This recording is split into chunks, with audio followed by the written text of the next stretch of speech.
Right, so Wednesday afternoon / early evening UK time, Enzo Maresca's Chelsea side take the trip out to Azerbaijan to take off a terrific little outfit when we face Qarabag in match day 4, I believe it is, of the Champions League, and a win here could put us in a really, really strong position when it comes to qualifying to the next stage. So in today's video, we are going to preview our opponents. We're going to speak about the game, give our starting lineup predictions, or preferred starting lineups, I should say, as well as giving you lot a score prediction. And I've got news for you guys, because a lot of you were very concerned after the last video, and it is that me and Josh have fallen out.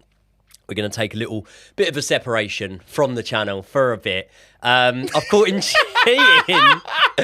God, the amount of people that thought that I just cheated on you. And I'm a bit annoyed that you didn't prolong that. Yeah, I should have kept that going for a bit longer. Yeah, mate, it's a real shame. People, someone commented the other day saying about me cheating on you, and said there's clearly been a falling out here. Yeah, and I just to wind them up, I just put a love art on it. You should have.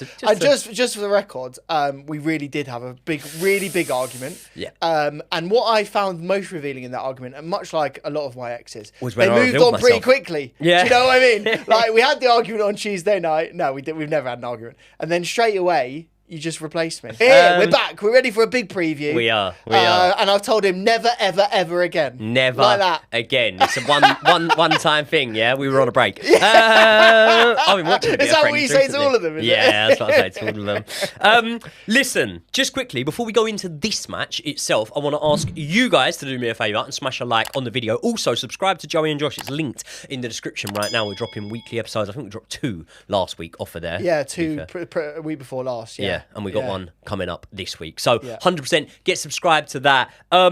Before we get into the game itself, I just want to ask you for your thoughts on Spurs. Because, do you know what I did, right? I tried to almost like, do I want to say get in ahead of everyone? Maybe so, almost. I always try and be like as unbiased as a biased fan can be, right? So therefore, when I did a match review on the game, I made a point of making sure that I admit that, look, this is not the best Tottenham side we've faced and whatever. Get in there ahead of everyone else, right? Wow.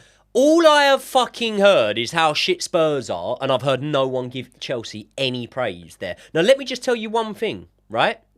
Not Mauricio Pochettino's Chelsea. Let's talk about Enzo Maresca's Chelsea. We went to 3-point lane last season, and we came away with the mandatory 3 points. But how many goals did we concede? I can't even remember that game. 4-3. That was the 4-3 game? Yeah. Fucking hell. Pretty sure we beat him last season. Was that Enzo Maresca? I thought that 4-3 was Pochettino. It's season 4 loss. Didn't we have another 4... Or was it a 4-1? I feel that one was a 4-1, but let me Google it so we're not chatting shit. Yeah, so we're not chatting shit. Have a Google. I believe it was... I thought it was the 4-3. Now the 4-3 was Pochettino. I'm going to find out. Infinite athlete, I believe. I'm going to find out. Although we might not have had the kit on at the time. Was it 4-1 there last season? The point I'm trying to make... So here we go. I got it. So 1-0 was the most recent result. 4-3 was the one before that. Yeah. Cole Palmer scored a penalty in the 84th minute. Yeah. Before that, it was 2-0. Then it was 4-1. So it was actually, you were right. I was wrong. Pochettino was 4-1. Maresca was 4-3. And the reason I say about that 4-3 is because straight away, it's, clearly being ignored, that there's a very clear and obvious improvement there from Chelsea, isn't there? Going from being in a game where you're conceding 3 goals to Spurs, as opposed to putting in a really good defensive performance, limiting them to 1 shot on target, I believe it was, that Sanchez was called into action for. I think bloody good save. Really good save. Really good save. And we're getting on to talk about Sanchez a little bit. But do Chelsea need to be getting a little bit more credit for their win over Spurs? Because although you can look at it through the lens of negativity, and you can go, well, João Pedro should have scored a hat-trick, we should have beaten by 4 or 5 goals and whatever. At the same time, I would look at it from the other aspect and say, yeah, João Pedro could have scored a hat-trick. Jamie Gittins maybe did miss a sitter that it was way harder to miss than the goal he scored against Ajax. And you could say loads more about that, but you could look at it from the other perspective. And so we Yeah. didn't concede the 3 goals. And, Yeah. You know, we kept their attack quiet. I honestly don't understand how there could be any negativity around this game. Like, I think we're in the moment now where we just need to take every single win that we possibly can and just enjoy it. Yeah. Like, honestly, we've lived through eras where we've been absolutely rubbish. We finished so far down the table. And now we're in an era where we could be getting right up there. Bearing in mind, there are teams dropping points left, right and centre up at the top. And also, I don't get this whole Spurs weren't good enough. I look at the Spurs team now and I go one by one and I go, Mickey van der Ven, very, very good centre-back. A lot of teams would want him in their starting 11. Vicario kept them in the game. He was a really good... He probably had one of his best performances of the season, Vicario. Then you look Bentancur. By the way, on I think it was SofaScore I looked on. He actually, and obviously we understand that SofaScore is calculated on a matter of different things, i.e. contributions and whatnot, and therefore you could be, for example, a Vicario and perform really well on SofaScore, even though your side had performed awful. He was man of the match on SofaScore. Yeah, but that makes sense because he kept them in the game. I thought he was really, really good. And in fact, when he went down, I was like, brilliant. He might be going off here. You know what I thought was a really good save from him? Underrated save, because everyone will go, well, straight at him. But you know the save from João Pedro? Yeah. From when it's whipped back across. When he just João blasts Pedro, it at him. Yeah. I thought that was a good save because it so wasn't straight at him. And also, when it's got that sort of power on it, let's not sit here and pretend we ain't seen keepers beaten by them. Yeah, and also it can take a slight deflection. It can go anywhere. I thought he was really good. And then also, like, going back to it, we were in for Xavi Simons. We were doing fucking videos in the summer saying how good he was. And we made him look like a fucking pony player. We made him look absolutely rubbish. Exactly. So, like, let's not beat around the bush and say revisionist Chelsea fans. And I don't even know why Chelsea fans are even doing this. Let's not go back and say Spurs are a rubbish team. Before this game, they were what, third? Yeah, I think they're still third in the league. I think they're still fourth or fifth now, right? They are a very well-drilled team. They've got a fantastic manager, and also they're recruiting in a smart way now, right? Yep. And this, right, through the whole guise of this, is us still going, they're still shit, but we still had to beat them. 3.9. And we did it. And also, let's go back to it for a second. We did miss chances. We could have easily had 5-0. Yeah. Easily had 5-0. It could have been 6 or 7-0. Yeah. So, do you know what's funny about the game? What are we complaining about? Play it on another day, it could end up 3-0. Yeah. It could end up 5-0. Yeah. It could end up 4-0. But play it on another day, and what could not happen? Don't think we're conceding. I don't think we're conceding. Don't think we are. And what is hilarious is that we've just come off a narrative where we've come off the Sunderland game, and apparently we have a shit defence. And yet we're now going into games getting a clean sheet when we need to, and suddenly we're complaining that we're not doing enough. It's like, honestly, I'm getting to the point now, and I know you're going to laugh at me even saying this, but I'm looking at Arsenal and thinking I'd be happy to play that way. I'd be happy if we had another 15-goal conceded season. I'd be happy if Robert Sanchez became one of the elite goalkeepers in the league. It was nice to be watching that match because, like, at all times in a 1-0, me and you are, I don't want to say edge of our seat, but we're realists. You know, we understand that we can be pegged back, right? Yeah. But in that game at 1-0, there was never a point when I was nervous. So I can buy into what you're saying there in terms of, like, yeah, okay, you can label it as in a way boring because it's so consistent in terms of the defending, but it was nice to sit and watch a match and not be worried about there was so many nice things about it. Do you know what was really nice is seeing Wesley Fofana at the back of the in defence, looking really solid, and also playing a full 90. I think it was on the 90-minute mark he got subbed. So there you go, there you go, and also looking like the player that we expected him to be. In that he was doing forward runs, looking really good, bringing the ball out from defence, was very quick and able to sort of sweep up behind the defence if a ball went over the top. He was supporting at right back as well. He allowed Reece James to drop in. Reece James was forming the middle of three, and I thought that unit looked really good. There are so many positives to that game. Not only the defence, the players in front of the defence, the way they played, the fact that we only had to bring Romeo Lavia on at the later stages, and he looked so imperious as well, let alone the other people that started. I honestly just think we need to fucking enjoy it. I loved that game. You know, I really enjoyed it. You know, another thing that I wasn't sat there doing during this game, and I think as well, it's a feeling of security that makes you or stops you doing this. But I wasn't shouting at the TV for subs, whereas I usually would be. Like, usually, mate, if Esteval's on the bench, don't get me wrong, there was a few shouts, get him on. I'd like Do you know to what I mean? have Esteval There was a few shouts for Esteval. Do you know what I get annoyed that he never does? Is he never puts Neto on the other wing and Esteval on that right-hand side. I would have rather... I know hindsight is 2020 and you look at Jamie Giddens and what he did afterwards and you go, maybe you're being stupid here. But I would have liked to have seen Esteval come on and Neto go on that other side and seen how that done for a bit of time. Well, I mean, it's what we used to do. It's what we used to do when we used to sub either Madueke on or Madueke off. Whatever would happen would be Pedro Neto would usually switch to the left wing because he's important. We need him on the pitch. We know he's better on the right, though. That's the thing, isn't it? We know that he's better on the right. Yeah. But I have to say, I'm getting to the point now. I just want to see Esteval on the pitch. He got battered, by the way, bloodied nose, didn't he? And he still looked like he was a game changer from the moment that he came on. We have got a player on our hands with him, and this is why, this is what I mean. We just named certain areas of the pitch. Goalkeeper suddenly looking a bit more solid than it was. Sanchez Defense. Pretty happy with him to the point where, look, I ain't saying we need to do anything in January.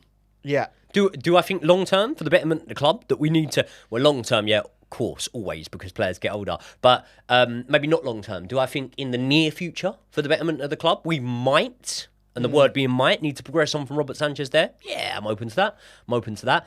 Do I think that that's an area that we need to go in and nail this summer? No. It's not, and also I think we've got to put our hands up here. I think you less so than me, but I was one of those people 18 months ago, or maybe even less than that, going, I would like to have seen Jorgensen play. And I feel that we've never seen a chasm so great between Robert Sanchez and Philip Jorgensen as we do right now. The performances are so vastly different. I'm now getting to the point where I'm like, maybe Philip can go to Strasbourg. And do you know where a lot of it actually is, though? Go on. It's the mental side, it's the confidence. So much of it is up here because if you look at Sanchez's confidence at the moment, when balls are being whipped into the box, there's no thinking about it. There's no, it goes up in the air, let me see for an hour or so whether it lands on the roof or doesn't come back down. No, I will come and claim this and make this fucking mine. And an aerial as well as just a physical presence within your box is something that makes goalkeepers like Donnarumma and so many other goalkeepers such a presence because, they might not be these sort of ball-playing goalkeepers that in the modern day everyone needs to be and whatever. Funnily, that's changing, yeah? So it's like, if you actually look, I saw a thing, and I'm probably nicking this from somewhere. Like we all do it, we scroll and we hear stuff, and then we say it. At least you put your hands up and you admit it. There's a lot of people that don't. You go. So I saw a thing here, and I'm probably nicking this from somewhere. And it was to do with like the amount of passes before a shot on target, and they were taking it from League One and League Two rather than taking it from the Premier League to see the way that like things filter down and whatnot. And they were also saying about so basically the passes has lessened, and it's basically what the guy I was watching was kind of referring to, a thing of like, this is a real clear indication across the board that the Pep era is now coming to an end. Yes, that's so true. Because now you're looking down the board and you're seeing like way more set piece goals. It's not your accountant, mate, is it? It's the football accountant. No. HMRC. It's not him. Okay. Carell, yeah. No, it's not him.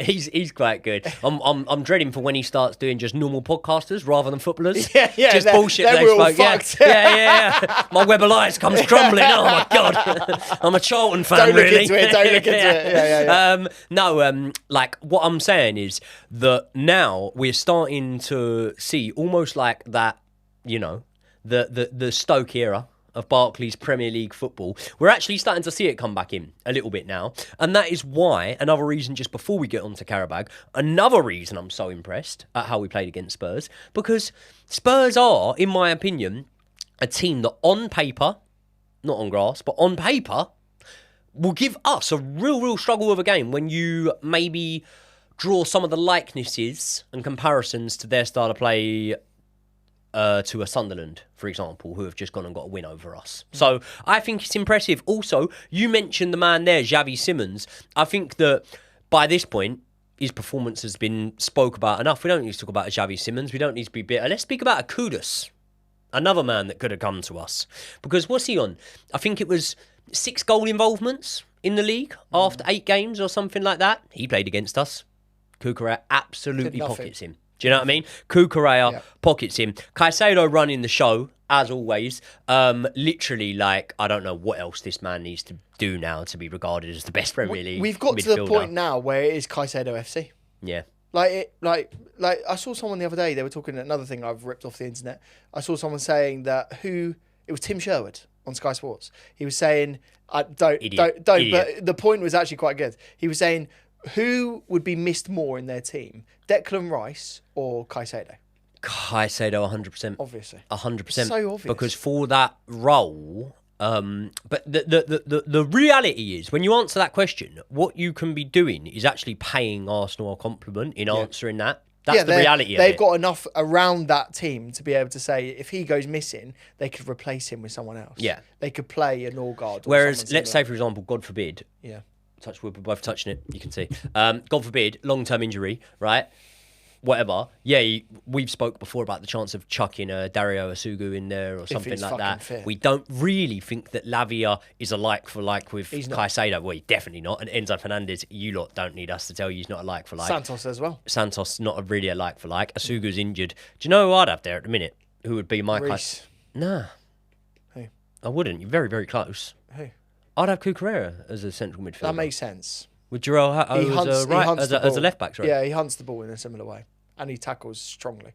Doesn't tackle it clean. You can't. I don't think Cucurella takes that ball off Van der Ven without committing a foul. You give me any other player in the world, I could not replace Caicedo. No, it's mad that we're talking about a left back for a centre. Yeah, but as in, like, position, I'm thinking of like anyone, like Baleba. Could you do Camavinga?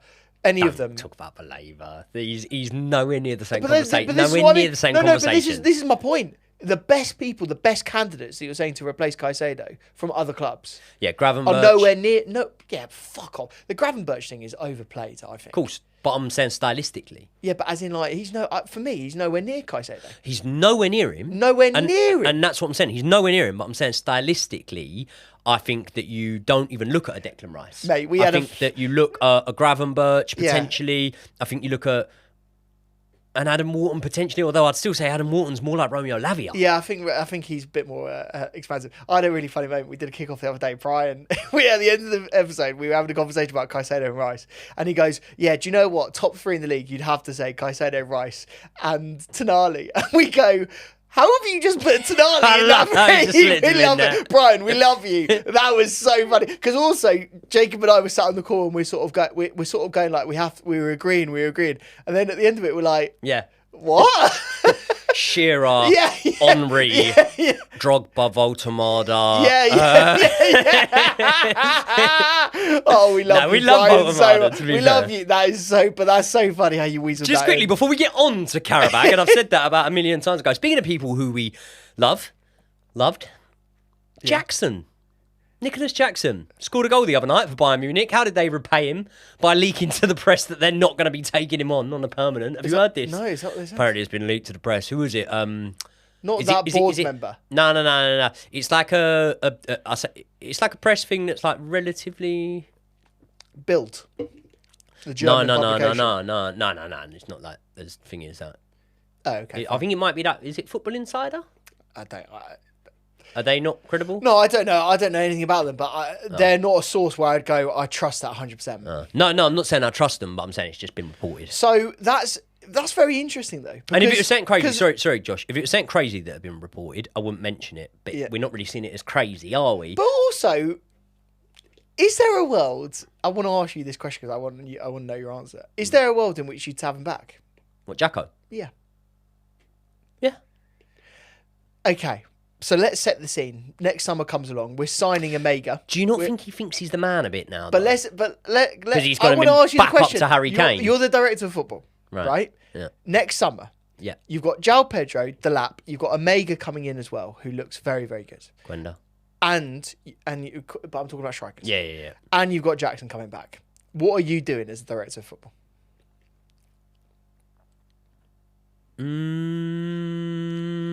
Bearing in mind, Jacko's gone for 40 mil. But bearing in mind, Omega hasn't done it in the Premier League. We don't know how well he's going to adapt. Neither is Jackson. The lap. Fuck off. This is ridiculous. I think there's a world in which he comes back. Yeah. I think there's a possibility, especially with the way that João Pedro is playing at the moment, he's not showing himself to be prolific in front of goal. Do you think João Pedro is being more impactful on games in this opening sort of 10-ish games of the season in the league than Nicholas Jackson would have been? Do you know what's so hard is that Nicholas Jackson more often than not was playing with Cole Palmer. Yeah. And I feel like Cole Palmer makes any striker look better because he makes space in a way in which our current crop of players don't. And so I think it's disingenuous to compare them. If I was going to compare them disingenuously, I would probably say that Nicholas Jackson was making more of an impact than João Pedro. Yeah. Would you agree? I find it really hard again because I never really saw Jacko without Palmer. I only saw Palmer without Jacko. Do you remember? Yes, I do. Do you remember when Jackson came out the side and he was injured for 2 months, something like that? I think it was just before he come back and got the red against Newcastle. He was injured just before that, wasn't he, right? He's out the side. I think we were giving either Tyrick George minutes through the middle or sometimes giving Nkunku minutes and whatnot. But as I say, like we were plastering over the cracks. And I remember having so many conversations with you going, he looks a bit lost about Jackson. Now, what I've kind of moulded my mind to believe is that he didn't look lost about Jackson. He looks a bit lost about someone who's playing in front of him and is making direct runs, right? The only problem I'm finding so far is since the Club World Cup, I haven't seen many runs in behind from a João Pedro, for example, right? And I think that you could put it down to the fact that predominantly in the Club World Cup, no one really gave a fuck. And I don't mean they didn't give a fuck in terms of like they didn't want to win it. I more mean they didn't give a fuck in terms of like, you know, defensive football, whatever. Like everyone was trying to win it, which then meant there was more space on the pitch. Strikers could look better. Attacking players are always going to look better when attackers are attacking. And therefore, you know, there's not as many there in defence. They're not playing a low block or anything like that. So I can't definitively say whether I think Jackson would have been better. What I can answer is your question. If I can only have one next season out of Jackson and João Pedro, I'll say João Pedro all day long. If we're only going to have one, but that, I don't think that was the question. I think the question was, what would you do with the forwards in general? Let's be for it. If we're being real, his attitude was a problem, and therefore I feel that was a key thing to them moving him. Obviously, more than his economic value as well. Like if you had those, that was kind of the collection of things that they were looking. I think when you remember back to like the penalty incident when was it Jackson and Madueke were arguing. Yeah. Gallagher goes over, gets involved. In the end, Cole Palmer just comes in and takes the ball. what you arguing? Like if I fall over and break my leg on the run up, who's gonna fucking take it? Obviously I'm taking it. Just a waste of time. And I think like in the other day when Enzo Fernandez gave the ball to Esteval for the penalty, like that there was a sign of progression in maturity of our team, and I wouldn't want to regress. Yeah, if that makes any sense. No, that does make sense. And mentality, I think, as a group, is more important than it ever has been in the Premier League. But what I think we looked at this. We actually used the scorecard comparison matrix. Do you remember we did this? We looked at the conversion stats. Now, Delap had significantly higher conversion stats than Jackson. I think he was almost double the conversion rate. I think João Pedro's conversion rate was relatively similar. And so, for me, profligacy in front of goal was our biggest issue last season. And if that's going to persist with João Pedro, we need to think of we need to think of a backup plan. And that backup plan, if we're being honest, is Delap. But if Delap keeps getting red cards and sending off, and he's got a mentality problem, then we're talking about the same thing, aren't we? Which is why maybe they'll be looking in the summer next season and they'll be going, what was Delap's output? What was Jackson's output? Omega is the wild card who's obviously going to be in our squad, because why would we sign him if he wasn't going to be in the squad? And then what's going to happen with João Pedro? He could probably just be another 10 option. So maybe he'll be in the mix. Potentially. I can't really see it myself. I've got a bit of a love for these flawed genius level players. Do you know what I mean by that? Like someone that obviously has a clear error, but still has a mercurial talent about them. Adrian Mutu. I feel that he's a level above that though. Yeah. Like, I feel like who's a mercurial talent that had a clear flaw that we still loved? I feel there's so many that we've had. A talent with a clear flaw that we still love. The comment section we're going in right now. I'll go straight away. Go on. We could just go. I could just go. I could give you as many. Go on. Adel Taarabt? I'm talking about for Chelsea. At Chelsea? Was Diego Costa an example? a player that had a hot head, that had mentality problems, that we still loved. Yes. What about this one? No. Can I just Go on. But you can never compare. You just can't compare the two. And the reason you'll say, we're not comparing the two, but the context has to come into it. Why did we love Diego Costa? Because he'd done the business for us. What about Morata? I never loved him. Always disliked him. But also, when he was there scoring the goals for us, did we love him in a weird way? Did we have some love for him? Not really, because at the time, like, it's very hard now. I always credit myself on being quite good at being able to do this, and I always says to you, I always remember feelings of like how I felt during that time. I remember I felt depressed during the Morata time. I thought it was shit. Yeah. It was rubbish. Yeah. Not just he, I thought it was. Yeah. I was like, it's been like a couple of seasons since we won the league here, and whatever, and it was like, I don't know, like I just didn't. I think now maybe, if we had a striker that was converting, what was he getting for us? 14 goals a season? Who, Morata? Morata. Yeah, maybe a bit more in that Azpilicueta season where he was laying in all of the assists. Yeah, maybe so.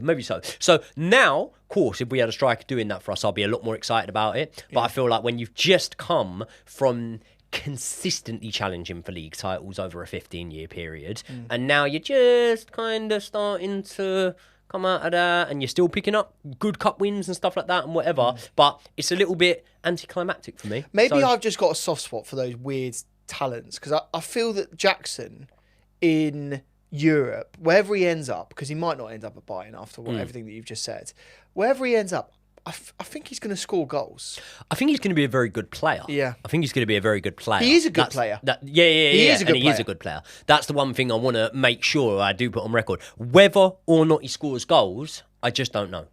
Because I think that as soon as we see a player stick on a full Chelsea kit, we assume they're an established player, right? But if you look at players who have famously changed positions throughout their lifetime, most of them will come within the age range that Nicholas Jackson came in. Yeah. So, mate, people who think I'm so crazy for saying this, no logic behind it. I'm just saying, with the history of football, Nicholas Jackson could end up becoming a wing-back. Listen to this, though, right? I'm going to posit a question to you now, and it will be a three-part question. Does Nicholas Jackson score more goals this season if he played for Arsenal than Gyökeres? Yeah. Right? Yeah. This isn't. Yeah, I'm building up to a final answer, right? Does he score more goals this season for Man United than Šeško? If he plays for Man United. Yeah. I think so too. Yeah. Does he score more goals for Newcastle than Voltemada? No. So that's where you draw the line. You think Voltemada is a superior player? I think Voltemada is a better player than Nicholas Jackson. Why didn't Bayern sign him? Because they didn't want to spend the money on a striker in the short term, so they did what they've done here, which But what is crazy is we're talking about some of the most elite European talents. Yeah. And we're saying that he's better than them. So I think that says something. Well, an ode to Nicholas Jackson that has been. Yeah. Let's stick a pin in it. Speaking of elite European talents, you don't get much more elite than Qarabag. Do you know they only came across my radar in the Conference League, right? And I was bantering them about Qarabag and whatever. Funny you speak about Morata because it was not far off the time. No, he wasn't still with us, but not far off the time, I don't think. They were in our group. We played them in the Champions League before. Yeah. I forgot about this. I just feel that they're a team that you would only come across once in a blue moon, so you wouldn't have remembered it. What year was it? It would have been 2017 we played them because it was in the group stage, wasn't it? Yeah. I mean, they're not going to have got out of the groups. They'd have been in the group stage. There's a 10-0 aggregate scoreline, by the way. Fuck. 10-0 aggregate. What was the home score? I think it was maybe a 4-0 at home, a 6-0 away, or vice versa, the other way. But I tell you what really sticks the pin in, right? What really tells you that back then Qarabag weren't a very good side. In that 10-0, who do you think scored against them? What year was it again? Where is it? 17-18 season. I'm not going to tell you every goal scorer. Who scored the most goals in 17-18? So it must have been a rotated side. It wouldn't have been someone that was starting week in, week out for us in 17-18. Not the most, because everyone just got about the same amount, I think. But There's two players that scored against them that you go from around that time. Oh god, yeah, you know that team weren't very good then. Do you want me to give you them? Yeah, go on. Bakayoko, he scored against them. What a player. Yeah, and also this might upset a few people because I can remember him scoring a screamer, I believe, at Stamford Bridge. I was there for it, but I never rated him. Zappacosta. Was that the goal? Yeah. Was that the Zappacosta goal? Was that the goal? Then I was there. Was that the goal? If that was the goal, then I was there. But I That don't can't think have I was. been the goal. I think that was against an Italian side. I thought like that was against Atalanta. Some part of me thinks I'm getting Zappacosta mixed up with Belletti. Was one of those players that you sign in Football Manager that you shouldn't have signed, and you just made a mistake, and he was just averagely good. Why the fuck did we even have him? It was a sorry boy, wasn't he? Yeah, he was. Yeah. Speaking, Was he good? it was Zappacosta. Yeah. I didn't think so. Comment section, tell me. I didn't think so. I watched him loads of times live. I didn't think he was very good. Speaking, right, of this mob, their manager, Garbanov. The manager's so nice, they had to name him twice. He is 53 years old, which by managerial terms, nowadays is a little bit older. When we were kids, wasn't a young manager or if anything, or was not like an old manager. We were used to fucking Roy Hodgson and everyone like that, Steve Bruce and whatnot. But the reason I'm mentioning his age here, yeah, he took over with them in 2008. How mad's that? That is crazy. For a club playing Champions League football to have a manager that's been in place since 2008. He's been managing every single game against Chelsea then, surely. As in them in the Champions League. Then yes, he did. Yeah. Apparently, he is a bit of a... Where are these lot from again? Azerbaijan. He's a bit of a Azerbaijani legend, the manager. Or maybe a Russian legend, I'm not sure. I'm not sure. But I was... Basically, what it was he was like, I don't want to call him like a career journeyman. Someone will correct me and tell me. I don't know the fella. But I looked, and during his playing career, he played for like 10, 12 different clubs, and I think he racked up like 80 appearances for each of them type thing and whatnot. So he was a very good player at that level. To put it into perspective, though, 17 years in a job, right, is probably one of the longest serving managers in modern day football that I can even think of. Like, can you think of someone that even comes close? No.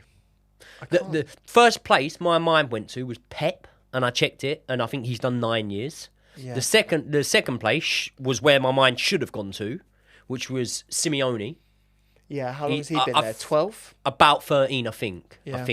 I don't know. I should have fingered it. But yeah, Pep, Simeone, like, obviously we're talking about elite managers, not a manager of a side from Azerbaijan. Yeah, but also even Champions League clubs. You're going through the Champions League clubs and there's no one anywhere near that, is there?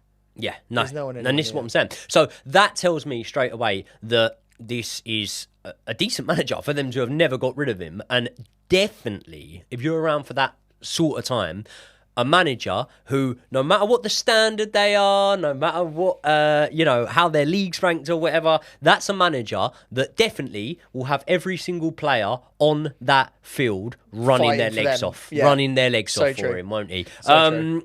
I just look at it a little bit at the moment. They're unbeaten or they were unbeaten in the Champions League before losing 3-1 to Athletic Club.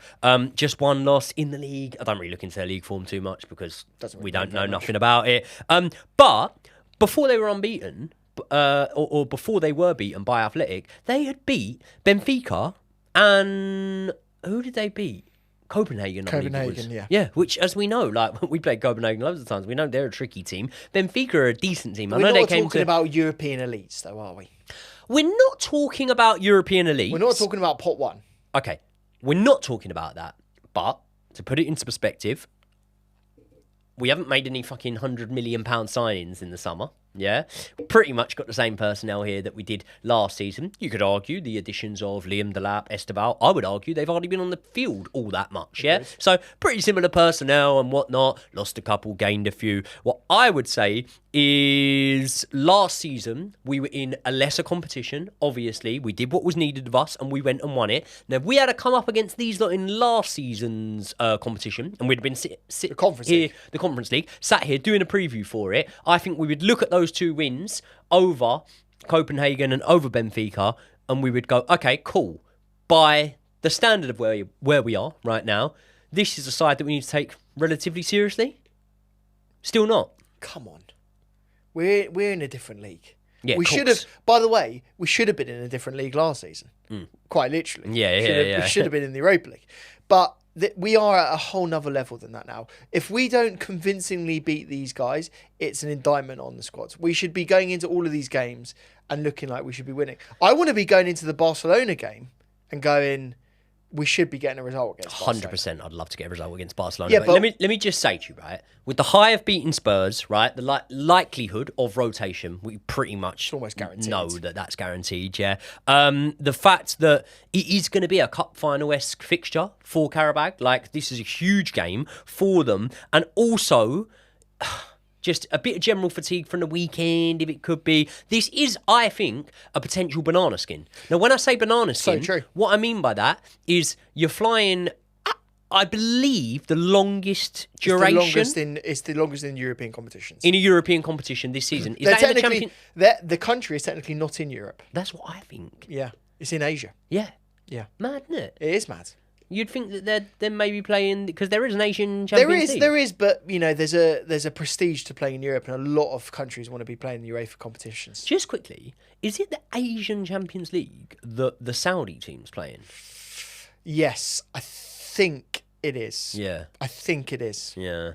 Either way, look, right, I obviously understand that you're right and I'm wrong. Yeah? You're the one that's right. We should be going and dishing out some punishments to these boys. But what I do want to obviously caveat in there is there's always context to these things. There's always context to it. And just because we have a much better side on paper than Qarabag, I'm not saying there aren't underlying factors that could make this a trickier assignment than on paper it is, right? So, bearing that in mind, in fact, just before I do that, one thing we always do for the previews. Come on, quiz Right, time. okay. There's not been any Chelsea players that have played for both clubs. You're chatting shit. Oh, this is what I was thinking, Yeah. right? Because Qarabag, right, were rebranded after inactivity in 1988.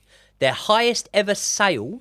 How many million euros do you think their highest ever sale? 2. 5. So actually a lot more than that. 5. They sold a guy called Janino or Janino, but spelt Janino. So I'm guessing it's Janino because the old one was spelled like that. Not Janino, not Borough, Janino. I was going to say not Javinho. No, they sold a guy called Janino. Or Janino? I don't even know the player. Yeah. But either way, right? So bearing in mind, highest ever sale is 5 million euros. They play between stadiums. Like when we played them in that Champions League game, they just played in the national stadium. So they just didn't play on their home ground. Yeah. This one, they're playing, I believe it's their home ground.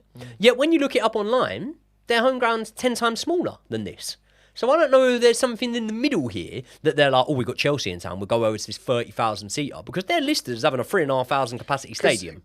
Online. I'm getting memories where we've been playing them with a running track around the pitch. And that's what I remember, right? Yeah. That's what I'm thinking in my head right now. Yeah. So, all that being said, you would imagine there's never been a player play for both, right? Yeah, surely not. There has. Bollocks. There has. In the modern era. In the modern era, there has been a player In the play Premier for League both. era? Yeah, a player that you've literally sat and watched play at Stamford Bridge.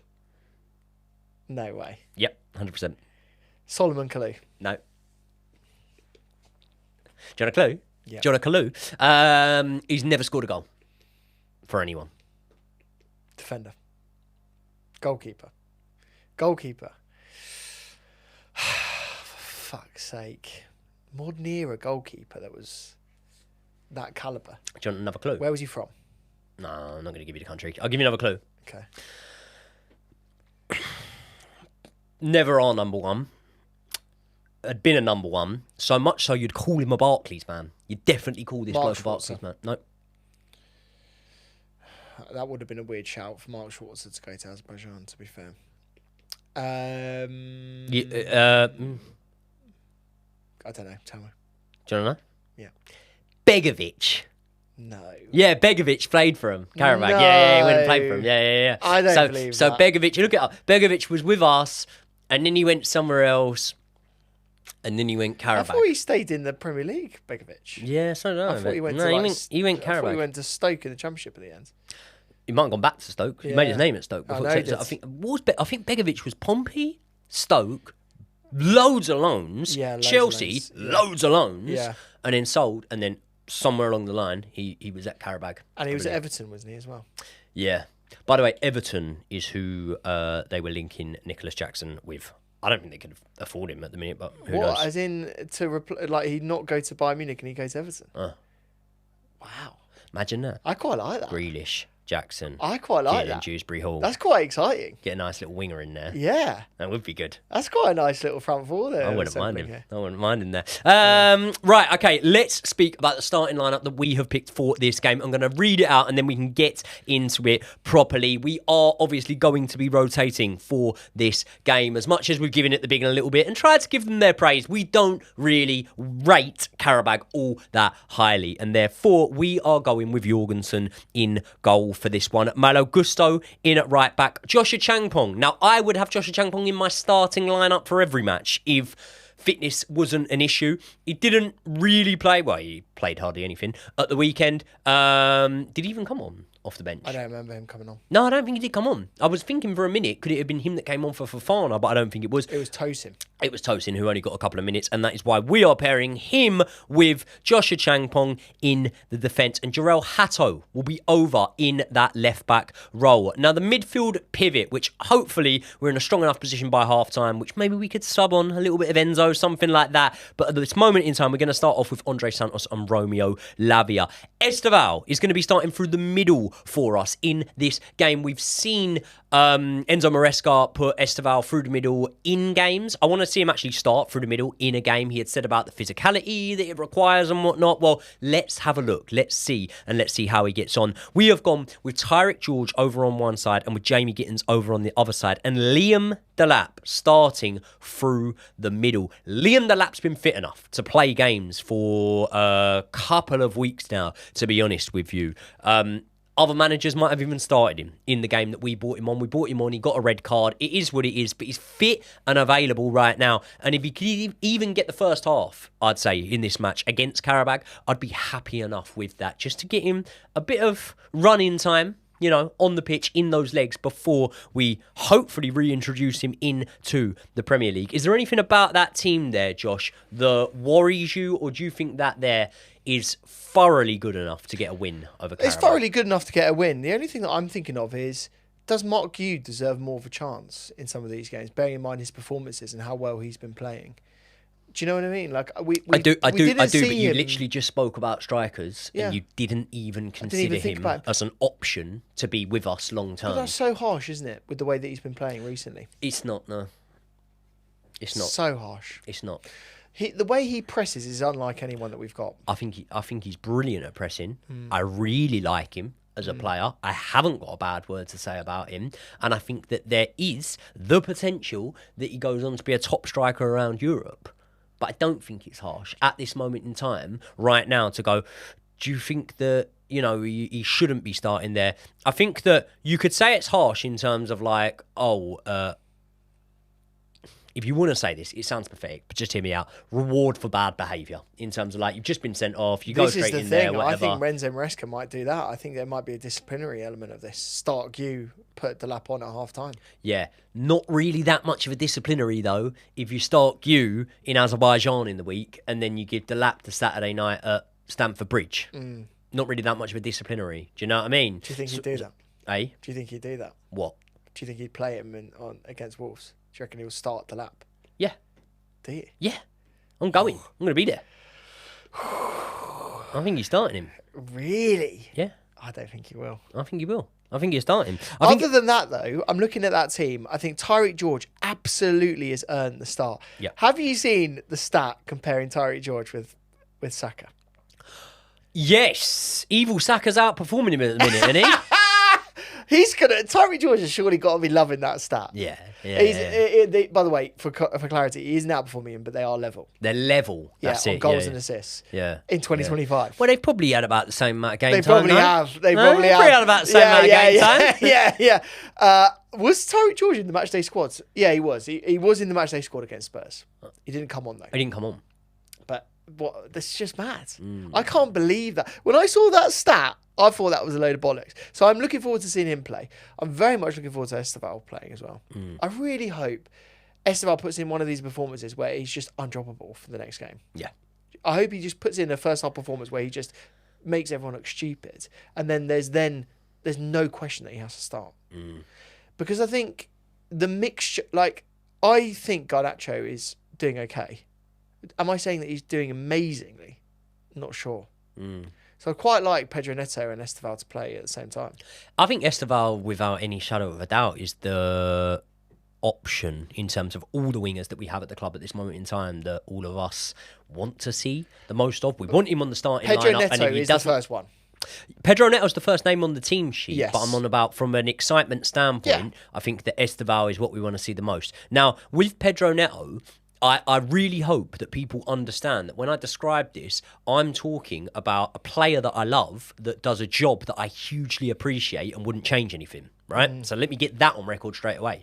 But what I will say is with Pedro Neto, what you are somewhat doing at times is to an extent, and I only mean this for like sort of periods of games rather than, for the entire game. But I think to an extent you're sacrificing somewhat of an attacking player with a player that is, yes, attacking minded, but also probably just as defensively minded and just as team minded, unselfishly as you would want from a player. But sometimes the wingers and attacking players that write the headlines are the selfish ones. Do you know what I mean? So that's why, would I always have him in a strongest starting lineup? 100%. If we're playing Barcelona, for example, do I want Pedro Neto on the pitch? 1,000,000%. Yeah. But after him, the first man I'm picking on the team sheet at the moment is Esteval. That makes sense. Yeah. And also, like, I look at this team sheet now, and we've said it, we do need to start looking at resting players. And I think all of the key players that I would want rested are being rested in that team sheet.